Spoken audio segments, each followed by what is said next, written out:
I'm Johnny Scoville, and this is Chase to Eat. I had the best night's sleep last night I've had in longer than I can remember. The book that I'm writing is essentially done. I have to move stuff around a little bit, but the writing is finished. And the weight off my shoulders, it's a weird thing. I have a friend who's a psychologist, and she would mock me for what I'm about to say. But in a sense, I feel like I've been through 35 years of therapy in 6 months. That's what it feels like. But I slept really, really well last night, and we're not far away from me releasing the book. And Tommy and I are very excited about it. So I'm eating 4 peppers today. Yesterday, I only did a couple of shorts because I was working my tail off. That's what I've been doing. When I tell you I've been writing 10 hours a day, I know you won't believe me, but I asked for you. I've been writing like 8 to 10 hours every single day. So I feel like there's a big weight lifted off my shoulders right now. I didn't do any reviews yesterday, so I'm kind of excited about this one. I have peppers from 2 different growers. We have Matthew Arthur and K.Bane. From Matthew, I have the last of his Wartryx set. Yeah, he's sending me more, by the way. I love Matthew Arthur. If you see this, Matthew, I love you, dude. And his wife is amazing too, Carla. But this is a Wartryx, his creation. And I've got 3 peppers from K.Bane. Now, this the red one is a scorpion's eye. The yellow one here is the orange one, Banestrain orange, which is an F3 stage. And I have this one, which is an Optima mustard, which I've been really excited to eat. I almost ate this in a short yesterday, but it really deserves a video. Optima mustard. And this is an F5 as well. We're going to talk about that in just a minute. The first one I'm going to eat is going to be the Banestrain orange, which is an F3 stage. I want to talk and I've never grown. I'm just spitting out stuff that I've heard people say. But this is how essentially it works. Let's say hypothetically we cross these 2 peppers, all right? And let's say the result, what would happen is this: if we cross these 2 peppers, there'd be we took the seeds from those and we grew them out. You'd get all kinds of different peppers. Some would look like this, some would look like the other parent, and you'd have some other peppers. Let's say one of them turned out like this, and you're like, wow, that's the one I want to grow. You would select that pepper, and this would be F1, all right? You would remove the seeds from that, and you'd grow them out again. And when the next season, you'd have fewer peppers that looked like the parents, and you'd have peppers all over the place as far as shapes, but you'd probably have some that would look like the one you wanted. What is called selective breeding. What the grower would do at that point was he'd take the seeds from the one that was closest to the shape that the one he liked originally. He would grow that out, and that would be F2. And then at each stage, each time there's another stage of growing, you'd have fewer peppers on the plant that would look like the parents, and each season more peppers would look like this. And each time you're trying to continue picking the shape that's similar to the one that you initially wanted. And theoretically, that's how they say, by the time you get to F8, when you grow them out, you wouldn't see any of these at all. All you would see are these, because at that point, that pepper is stabilized. I think I've done a decent job explaining it, but that's in essence how I've learned, and I've never grown, but that's how it works. So anytime you see an F, it's a beautiful thing because it's something that's in creation. It's something that somebody created. It wasn't going to happen on its own. You know, it wouldn't happen on its own. So this is a spectacular thing. This is the Banestrain orange from K.Bane in F3. So we're going to cut this thing open, take a look at the inside, and I'm going to eat it and tell you what it's like. The funny thing about orange pods, and Dizzy Dragon made this pretty good comment the other day. Other than habanero, an orange habanero, orange is not a very, very common color phase with peppers. Red and green are much, much more common. So here we go. This is the interior.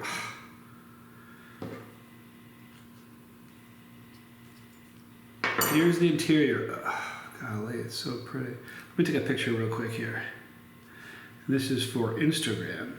If you've never followed me or checked out my Instagram, please do. It's the_Johnny Scoville is my Instagram. There's a link in the description box for it, but if you're a pepper nerd like me, you'll like the pictures that I have on there. It's lots of interior shots from the peppers I've eaten. Okay, you ready? So here's the outside of the Banestrain orange in F3. There's a few darker seeds, like one right there in the end, but essentially this is, look at that. Beautiful. Oh, is that gorgeous? To me, that's really, really pretty. Okay. Oh, it has a gorgeous smell. I didn't eat enough peppers yesterday. It has the most beautiful fruity aroma to it. Really, really does. Everything smells better today for me. I'm so relieved that this book is done. Anyway, we're gonna eat it. Here we go. A Banestrain orange F3. So 5 more seasons, and this is what, if you grew them out, everyone would look like this, assuming this is the phenotype he's looking for. I'm Johnny Scoville, and this is Chase the Heat.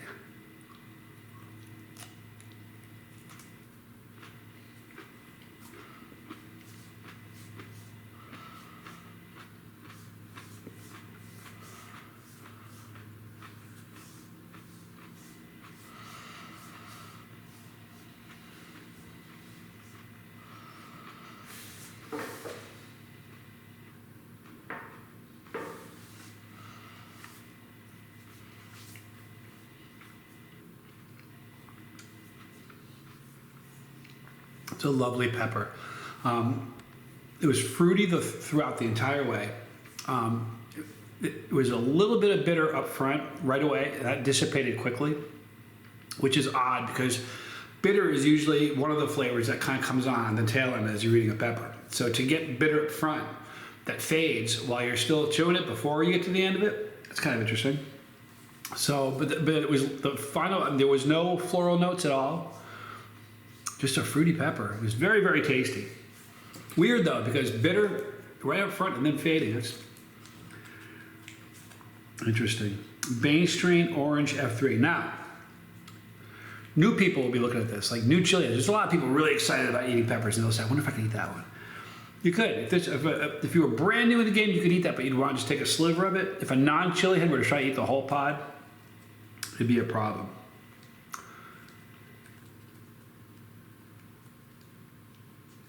It doesn't burn like a habanero. Habanero sting. However, it's at that level of heat. So it's maybe a little bit hotter than a habanero is, but it has a burn and not a sting. If that makes sense. People that have eaten habaneros, they go, man, they sting. That'll make sense to them. Chili head, think habanero, but a little warmer, but burn instead of sting, as far as heat wise. Now I'm going to eat the Scorpion's Eye. Now I was kind of fascinated with this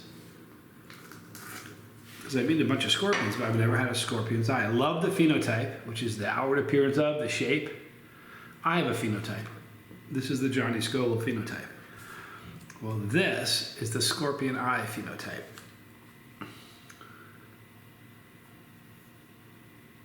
It's a beautiful pepper. All right, let's cut this thing open and see what the inside of this looks like.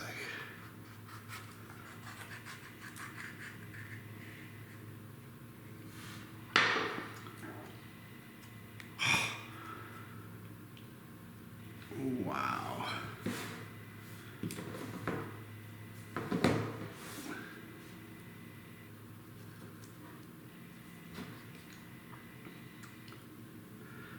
I hate making you guys wait, but this picture has to happen. What a beautiful. So here we go. Here's the outside. You ready for a gorgeous reveal? Look at that. Beautiful pepper. Isn't that neat? Very few seeds in this. And you got to think about stuff like that. If you're going to be growing, very few seeds in this thing. But a beautiful placenta. Oh. This one does not have a strong aroma. The first pepper had a very strong aroma, even though it was probably going to be less, this is going to be hotter. This doesn't have a whole lot of aroma to it. There we go. The Scorpion's Eye from K.Bane.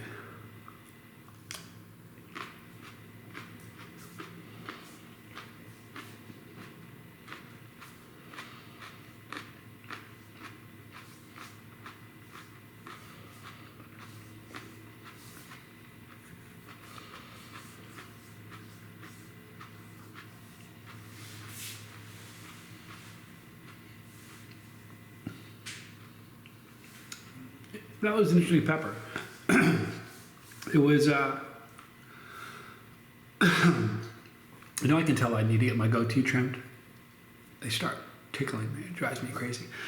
That was very fruity the whole way through. It was fruit. It tasted better than I thought it would, because in my dome up here, I thought, well, it doesn't have the strongest smell. I figured it would. You know, I didn't remember consciously thinking it's not going to taste. It's very strong, but as I tasted, I was like, that surprised me. It was very fruity. All right, there was no, it's really weird. There was no fruity. There was no bitterness, no sweetness, no floral notes. Just kind of fruity all the way through. But that fruitiness, you wouldn't taste if you were a new chili head. You'd eat that and go, Scoville lied to me, man. There's nothing fruity about that. It's just hot. It's because if your tolerance is low, then immediately you're in pain. And if you're in pain, your brain can't interpret flavor because it's too focused on the pain. It's a self-preservation thing. Just make sure you're okay. So it won't go to the flavor because it's trying to protect you. So you're thinking about the pain so you can be aware to do something about it. That's how the brain works. So if you're brand new at the game, you wouldn't be able to taste the fruitiness of this. But if you're a chili head, you'd love that. It's a fruity pepper and just neutral as far as there's no bitterness, no sweet notes, and no floral notes. Just fruity throughout. Very cool. Heat-wise, it's hotter than the Banestrain orange that I ate. That's due to the scorpion genetics that are in it. So the burn is on my tongue, not my throat. And it's climbing still. The burn for that one's going to be much better. So if you're a chili head, that would be, give it just another minute. Okay, I've eaten scorpions that were hotter, but that's a pretty warm pepper. So I'm waiting to see if it flattens out. While I do that, I'm going to cut this beautiful Optima mustard open. All right, so I think it's pretty much tapered out, or peaked, I should say. And I think a chili head would probably find that to be a 6 and up, 7, maybe a 7. You'd have some chili heads that would call it a 6. But it'd be very hot for somebody new, and they wouldn't, like I said, they wouldn't taste what I'm tasting. Oh goodness.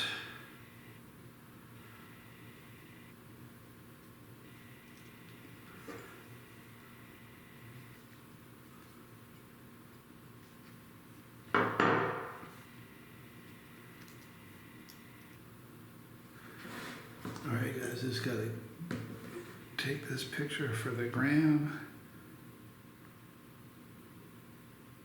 Wow. All 4 of these peppers were so different, you know, as far as the look, and the insides are incredible. Now, this is the Optima mustard. Again, if you cross a couple peppers, the first one's gonna be F1. This is an F3 stage, or F5, excuse me. Now, F5 means he only has another 3 seasons and this thing is stabilized. And I'm gathering, by looks, this is the phenotype that he's shooting for. So look at the interior of this. The color is unbelievable. Isn't that incredible looking? Again, very, very well, kind of, not too many C's, but the wall linings are very oily. And that glistening, that shininess, are capsaicin oils. It's a beautiful aroma. You know, if I'd eaten this right when it got here, it's going to taste better now than it would have had I eaten it the first day. All right, you ready?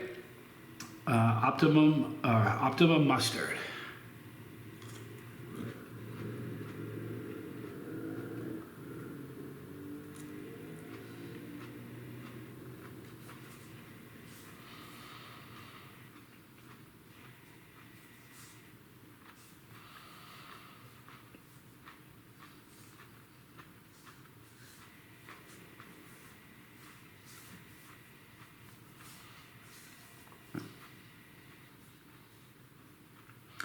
Here's the thing about mustard pods. You eat them at the right time, they're such a different pepper than just a few days earlier.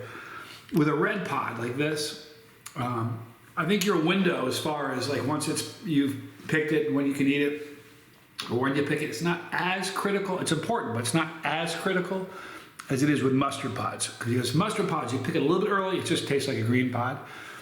You pick it at the right time, it has a different flavor than a green pod. And the flavor of that, my mustache is driving me crazy. The flavor of that wasn't a green pepper at all. That flavor was a mustard flavor. But there was a hint of sweetness up front that kind of stuck with me a little bit longer than I thought it would. But the flavor of it was really, really nice. And I don't know what the genetics are, but that's a hot pepper. That might be, it's a little bit warmer than the Scorpion's Eye, which was the second pepper. And the burn, it's really funny, the burn is on my tongue, but the back of my tongue, I look at the widest part of your tongue in the back. That's where the burn is.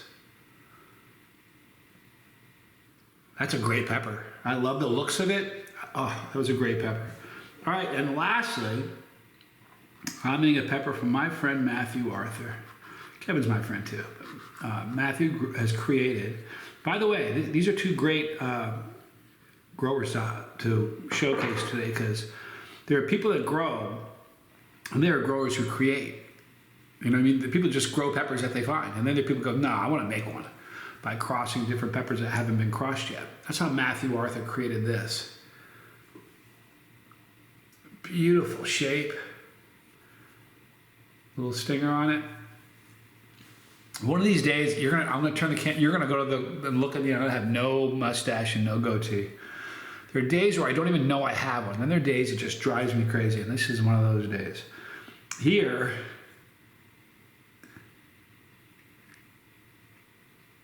now this, one of the big differences between this little pepper here and all three of the peppers that I've shown you today is the number of seeds. This pepper is loaded with seeds. Surprisingly so if you compare it to the size of the pepper. For instance, the first three peppers were larger, contained a lot less seeds. By the way, the other day you saw me eat a Wartryx. It was the first time ever in thousands of peppers that I've ever removed seeds for the purpose of keeping them. It's the one time I have ever done it. And before I didn't ask Matthew for permission. And I said in the video, I'm going to reach out to Matthew. If he doesn't want me to, I'll eat these seeds. I reached out to him, he said, absolutely, go ahead. So I have 22 seeds from the warthog, and I'm going to grow that pepper. I'm so excited about that pepper. But for those that were watching that video, I want you to know he gave me permission. So here's the Wartryx from Matthew Arthur. And this, by the way, this one is going to have the most satisfying crunch of the four peppers, I promise you. It's almost like chewing an apple. It just has this incredible texture to it.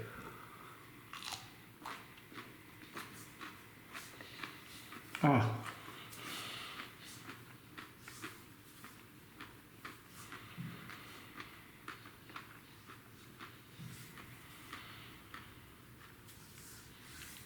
This is just a lucky day, a good day for me. I don't believe in luck. It's a good day because every one of those peppers just seems so great. I've eaten so many Wartryx, I really have. That was one of the best tasting Wartryx I've ever had. It was fruity, there was sweetness up front. The crunch was so satisfying. I'm gonna shave it today. I'm just gonna shave this thing off. I'll start the video like this. You're like, oh my God, he did it. That's how I'm going to do the big reveal where I shave. You know that's coming at some point, right? I'm going to shave this off and make a big video of me. Maybe I'll shave it on video. That'd be kind of fun. Right? The burn of the Wartryx is, I kind of selected them in the order of how I thought the heat was going to be. And I was right. The Wartryx is the hottest of the four, excuse me. And that's scorching the back of my tongue, and it's starting to go into my throat. Now, some of the reason that sometimes you've heard me say, well, it's migrating. A lot of times the reason that the heat it moves from, if it starts on the tongue, sometimes over time it'll move to the back of your throat. And that's because you swallow. And as you swallow, you're swallowing the saliva that has capsaicins on it, and as a result, it's going to get your throat. That's the cause for migration of the burn a lot of times. Every once in a while, I've had it's only happened a few times, and I don't remember which pepper it was. Dizzy Dragon probably will. I've had a couple peppers that the burn started in the back and then moved to the front. That's weird. But these were all great peppers. The heat on that, 7 for a chili head, 6 for most chili heads, and a few might call it a 6. What a wonderful burn. What a wonderful morning. I love you guys. Thank you for K.Bane and Matthew Arthur and Carla. Thank you guys so much for these peppers. I am going to work on the book today, but I'm just moving stuff around and making sure it's all right. But the writing is finished. I hope you guys have a great day today. Do whatever you do it cheerfully, with enthusiasm. That's what life's about. In the description box, you're going to see Matthew Arthur and K.Bane. Great people. Reach out to them. In the bottom, my son Johnny Scoville Jr. in the lifeboat. Up on top, Pepperology, which is geared towards new chili heads, tons of good stuff in there, and all the challenges that I've done are up on top. Thank you for hanging out with me. I'm Johnny Scoville, and this was Chase the Heat.